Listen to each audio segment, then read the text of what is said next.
اعوذ باللہ من الشیطان الرجیم بسم اللہ الرحمن الرحیم الحمدللہ رب العالمین والصلاة والسلام علی محمد وعلی آلہ الطیبین الطاہرین واللعنۃ الدائمۃ علی اعدائہم اجمعین۔ محترم ناظرین کرام، جوار قبر حضرت بی بی فاطمہ معصومہ قم سے آپ کو سلام پیش کرتے ہیں، اور ہم حاضر ہوئے تاکہ بی بی کے مقام اور عظمت کو سمجھ سکیں۔ بی بی کا مقام اور بی بی کی عظمت کا اندازہ اس بات سے لگایا جا سکتا ہے کہ تقریباً 4 ائمہ معصومین نے بی بی کی زیارت کا حکم دیا۔ نہ صرف یہ کہ زیارت کی تشویق دلائی، بلکہ آپ کی زیارت پر جنت کی ضمانت بھی دی۔ اور بی بی کی عظمت کا اندازہ اس بات سے لگایا جا سکتا ہے کہ چھٹے امام جعفر صادق علیہ السلام ابھی بی بی کی ولادت نہیں ہوئی ہے، یہاں تک کہ ابھی بی بی کے والد گرامی حضرت امام موسیٰ کاظم علیہ السلام کی ولادت بھی نہیں ہوئی ہے۔ اور اس وقت چھٹے امام ارشاد فرما رہے ہیں کہ ستدفن فیہا امرأۃ من اولادی تسمی فاطمہ، کہ ان قریب اس شہر قم میں ایک خاتون دفن ہوگی میری اولاد میں سے کہ جس کو فاطمہ کہا جائے گا۔ جو شخص بھی اس کی زیارت کرے گا من زارہا وجبت لہ الجنہ، جو شخص بھی اس کی زیارت کرے گا اس کے لیے جنت واجب ہے۔ یہاں تک کہ ایک اور روایت کہتی ہے کہ راوی کہتا ہے کہ میں چھٹے امام جعفر صادق علیہ السلام کے دولت قدے پر حاضر ہوا کہ میں نے کیا دیکھا کہ امام جعفر صادق گہوارے میں ایک بچے سے محو گفتگو ہیں۔ مجھے بہت تعجب ہوا کہ کس طریقے سے گہوارے میں ایک بچہ باتیں کر سکتا ہے۔ اتنے میں امام میری طرف متوجہ ہوئے اور کہا کہ اس بچے کے گہوارے سے نزدیک ہو۔ میں بچے کے گہوارے سے نزدیک ہوا۔ امام نے کہا کہ اس بچے کو سلام کرو۔ میں نے اس بچے کو سلام کیا اور اس بچے نے انتہائی فصیح زبان میں مجھے سلام کا جواب دیا، اور سلام کے جواب کے بعد کہا کہ تمہارے ہاں جو کل بیٹی پیدا ہوئی ہے اس کا نام تبدیل کرو، کیونکہ وہ نام ہے کہ جو خدا کو پسند نہیں ہے، کہ جس نام سے خدا بغض رکھتا ہے۔ میرا تعجب اور بڑھ گیا کہ ایک تو گہوارے میں اس بچے نے کس طریقے سے فصیح زبان میں میرے سلام کا جواب دیا، اور پھر اس کے بعد اس بچے کو کیسے معلوم ہے کہ کل میرے یہاں ایک بچی پیدا ہوئی ہے، اور کیسے معلوم ہے کہ میں نے اس کا نام کیا رکھا ہے، اور کیسے یہ بچہ مجھے حکم دے رہا ہے کہ اس بچی کا نام تبدیل کرو۔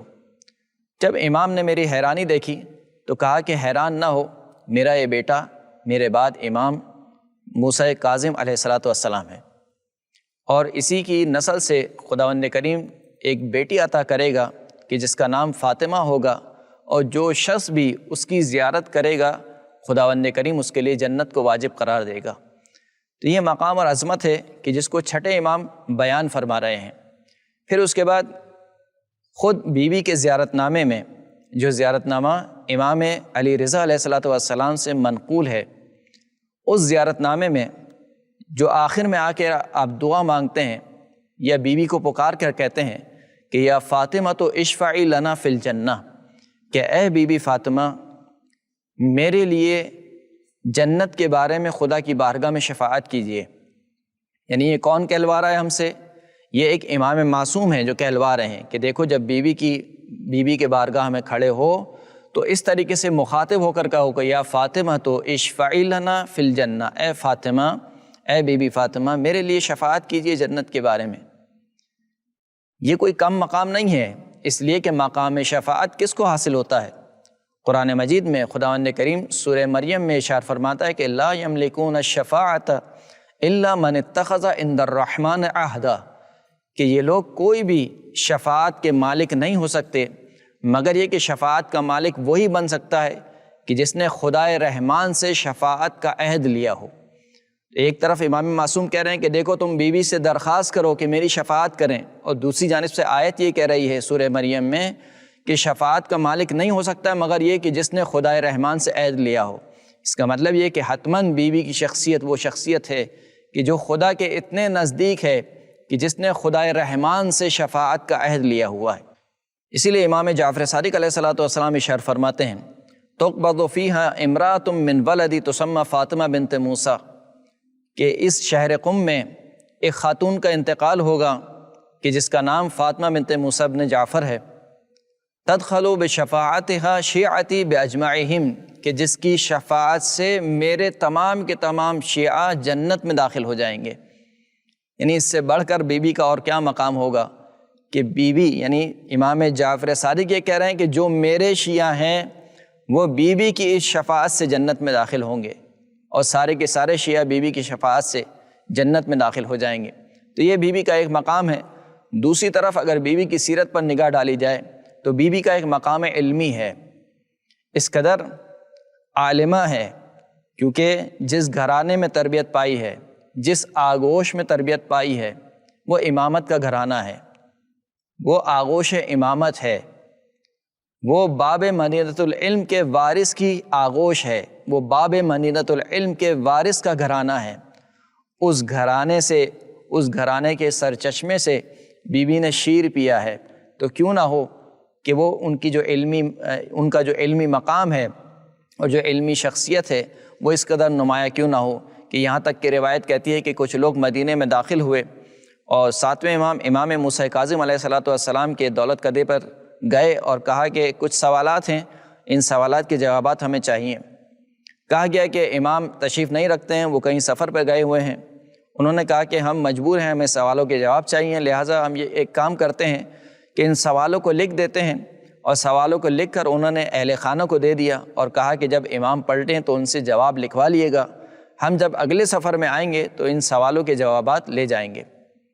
یہ کہہ کر وہ چلے گئے، اور ایک دو دن بعد جب وہ دوبارہ الوداع کہنے کے لیے، خدا حافظی کے لیے امام کے دولت قدے پر آئے تو بی بی معصومہ قم نے ان کے سوالوں کے جواب ایک پرچے پر لکھ کر دیے، کہا کہ یہ تمہارے سوالوں کے جواب ہیں۔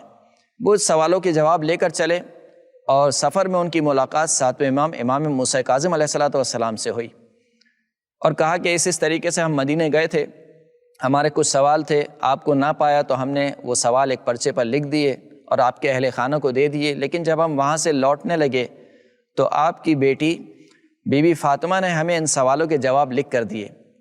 امام نے کہا کہ لاؤ ذرا دکھاؤ تو صحیح کہ میری بیٹی نے کیا جوابات لکھے ہیں۔ انہوں نے وہ پرچہ دکھایا، امام نے اپنی بیٹی کے ہاتھ کے لکھے ہوئے جوابات دیکھے اور 3 مرتبہ کہا فداہا ابوہا، فداہا ابوہا، فداہا ابوہا، یعنی 3 مرتبہ امام نے اس جملے کو دہرایا کہ میری بیٹی پر اس کا باپ قربان ہو، میری بیٹی پر اس کا باپ قربان ہو، میری بیٹی پر اس کا باپ قربان ہو۔ یعنی وہ علمی شخصیت کا اندازہ انسان کیسے لگایا جا سکتا ہے کہ امام معصوم جس کے سوالوں کے جواب کو دیکھ کر یہ خوشی کے مارے یہ کہے کہ فداہا ابوہا، کہ میری بیٹی پر اس کا باپ قربان ہو۔ یہ امتیاز یا بی بی معصومہ قم کا حاصل ہے یا رسول اللہ صلی اللہ علیہ وآلہ وسلم کی بیٹی جناب فاطمہ الزہرا سلام اللہ علیہ کو حاصل ہے کہ ان کے متعلق رسول اللہ نے کہا تھا کہ فداہا ابوہا، کہ اے میری بیٹی تیرے پر تیرا باپ قربان ہو۔ یقیناً یہ بی بی کے مقام علمی کی طرف اشارہ ہے۔ اسی طریقے سے ایک اور مقام جو بی بی کی عظمت کی طرف اشارہ کرتا ہے وہ بی بی کا محدثہ ہونا ہے، یعنی روایت نقل کیا کرتی تھیں، اور کچھ ایسی روایت ہماری احادیث کے ذخیرے میں نقل ہوئی ہیں جو مکتب تشیع کی اساسی حیثیت رکھتی ہیں۔ جیسے کہ ایک روایت کو علامہ امینی نے کتاب الغدیر میں نقل کیا کہ امام موسیٰ کاظم کی 3 بیٹیاں، ایک جناب بی بی فاطمہ معصومہ قم، ایک جناب ام کلثوم اور ایک جناب زینب، یہ 3 روایت کرتی ہیں۔ کس سے روایت کرتی ہیں؟ ایک خاتون سے۔ اس خاتون کا نام کیا ہے؟ اس خاتون کا نام بھی فاطمہ ہے۔ وہ کس کی بیٹی ہیں؟ وہ امام جعفر صادق کی بیٹی ہیں۔ وہ خاتون ایک اور خاتون سے روایت کرتی ہیں، اس خاتون کا نام بھی فاطمہ ہے۔ وہ کس کی بیٹی ہیں؟ وہ امام محمد باقر کی بیٹی ہیں۔ وہ خاتون ایک اور خاتون سے روایت کرتی ہیں اور اس خاتون کا نام بھی فاطمہ ہے۔ وہ کس کی بیٹی ہیں؟ وہ امام زین العابدین علیہ السلام کی بیٹی ہیں۔ اور یہ خاتون ایک اور خاتون سے روایت کرتی ہیں کہ جن کا نام بھی فاطمہ ہے۔ یہ کس کی بیٹی ہیں؟ یہ امام حسین علیہ السلام کی بیٹی ہیں۔ اور یہ خاتون ایک اور خاتون سے روایت نقل کرتی ہیں کہ جن کا نام بھی فاطمہ ہے، اور یہ کس کی بیٹی ہیں؟ سرکار ختمی مرتبت حضرت محمد مصطفیٰ صلی اللہ علیہ وآلہ وسلم کی بیٹی ہیں۔ اور روایت کرتی ہیں کہ انسیتم قول رسول اللہ صلی اللہ علیہ وآلہ وسلم، کیا تم لوگ رسول اللہ کے اس قول کو بھول گئے کہ جب رسول اللہ نے فرمایا تھا کہ من کنت مولاہ فعلی مولا، کہ جس کا میں مولا ہوں اس کا یہ علی ابن ابی طالب مولا ہے۔ وَقَوْلَهُ أَنْتَ مِنِّي بِمَنزِلَةِ هَارُونَ مِن موسیٰ، اور کیا رسول اللہ کے اس قول کو بھی تم بھول گئے کہ جس میں رسول اللہ نے مولا کائنات امیر المؤمنین علی ابن ابی طالب علیہ السلام کے لیے فرمایا تھا کہ تمہیں مجھ سے وہی نسبت ہے جو ہارون کو حضرت موسیٰ علیہ السلام سے تھی۔ یہ ایک حدیث کہ جس کی تمام راویہ مستورات ہیں، اور مستورات میں بھی ان تمام مستورات کا نام فاطمہ ہے۔ اسی طریقے سے ایک اور حدیث نقل کرتی ہیں، بیوی ہی نقل کرتی ہیں، اور اسی طریقے سے تمام فواتم سے نقل کرتی ہیں، یعنی آپ سے پہلے جتنی بھی اس حدیث کی راویہ ہیں ان کا نام فاطمہ ہے۔ اور حدیث کیا ہے؟ الا من مات علی حب آل محمد مات شہیدا، آگاہ ہو جاؤ کہ جو بھی آل محمد کی محبت میں مرا وہ شہید مرا۔ ایک اور روایت جو بی بی سے نقل ہوئی جسے حدیث معراج کہا جاتا ہے کہ رسول اللہ صلی اللہ علیہ وآلہ وسلم فرماتے ہیں کہ جب مجھے معراج پہ لے جایا گیا اور میں جنت میں داخل ہوا تو میں نے وہاں پر ایک محل دیکھا جو ہیرے و جواہرات سے جکڑا ہوا تھا۔ اس محل پر ایک پردہ لٹکا ہوا تھا، اس پردے پر لکھا ہوا تھا لا الہ الا اللہ محمد الرسول اللہ علی ولی القوم، کہ کوئی معبود نہیں سوائے اللہ کے، محمد صلی اللہ علیہ وآلہ وسلم اللہ کے رسول ہیں، اور علی اس امت کے ولی اور امام ہیں۔ اور پھر اس کے نیچے لکھا ہوا تھا کہ بخن بخن من مثل شیعت علی، خوشخبری ہو خوشخبری ہو، بھلا کون ہے جو علی ابن ابی طالب کے شیعوں کے جیسا ہو۔ پھر اس کے بعد رسول اللہ فرماتے ہیں کہ میں اندر داخل ہوا تو ایک اور قصر تھا، اس قصر کے دروازے پر ایک پردہ لٹکا ہوا تھا، اور اس پردے پر لکھا ہوا تھا بشر شیعت علی ابن ابی طالب بطیب الولادہ، کہ علی ابن ابی طالب کے شیعوں کو بشارت دے دو کہ ان کی ولادت پاک اور پاکیزہ ہے۔ پھر اس کے بعد اللہ کے رسول فرماتے ہیں کہ میں اس قصر میں داخل ہوا تو ایک اور قصر تھا، ایک اور محل تھا، اس محل کے دروازے پر لکھا ہوا تھا شیعت علی ہم الفائزون، کہ علی کے شیعی وہ ہیں جو آخرت میں کامیاب ہوں گے۔ یہاں تک روایت پہنچتی ہے کہ رسول اللہ صلی اللہ علیہ وآلہ وسلم جناب جبرائیل سے پوچھتے ہیں کہ آخر یہ قصر کس کا ہے؟ کہا کہ یہ قصر مخصوص ہے علی ابن ابی طالب سے اور ان کے شیعوں سے۔ کہا کہ ان کی ولادت پاک کیوں ہے؟ لأنہم احب علی ابن ابی طالب، کیونکہ یہ علی ابن ابی طالب سے محبت رکھتے ہیں، لہٰذا خداوند کریم نے ان کی ولادت کو پاک و پاکیزہ رکھا ہے۔ تو ان تمام روایات سے بی بی کی عظمت اور بی بی کے مقام کا اندازہ لگایا جا سکتا ہے۔ یہاں تک کہ ایک اور روایت میں جو کہ زیارت نامہ غیر معروف ہے، یعنی ایک وہ زیارت نامہ ہے جو ہم سب یہاں پر آتے ہیں اور پڑھتے ہیں بی بی کی خدمت میں، بی بی کی ایک اور زیارت ہے جسے زیارت نامہ غیر معروف یعنی مشہور نہیں ہے وہ کہا جاتا ہے۔ اس زیارت نامے میں بی بی کے 8 القاب بیان ہوئے ہیں۔ اس میں فرماتے ہیں کہ السلام علیکی ایتھا الطاہرۃ الحمیدہ، سلام ہو آپ پر اے بی بی کہ آپ پاک و پاکیزہ ہیں اور قابل حمد اور ستائش ہیں۔ البرۃ الرشیدہ، سلام ہو آپ پر کہ آپ نیکوکار ہیں اور زیرک اور ذی فہم ہیں۔ اور پھر اس کے بعد فرماتے ہیں کہ التقیۃ النقیہ، سلام ہو آپ پر اے بی بی کہ آپ پاک و پاکیزہ با تقوی اور باصفا کردار کی مالک ہیں۔ اور پھر اس کے بعد فرماتے ہیں کہ الرضیۃ المرضیہ، سلام ہو اس بی بی پر کہ جس سے اللہ راضی ہے اور وہ اللہ سے راضی ہے۔ یہ 8 القاب یقیناً اگر ان کی شرح کھول کر بیان کی جائے تو یقیناً یہ القاب بی بی کے مقام اور عظمت کی طرف واضح اشارہ کر رہے ہیں۔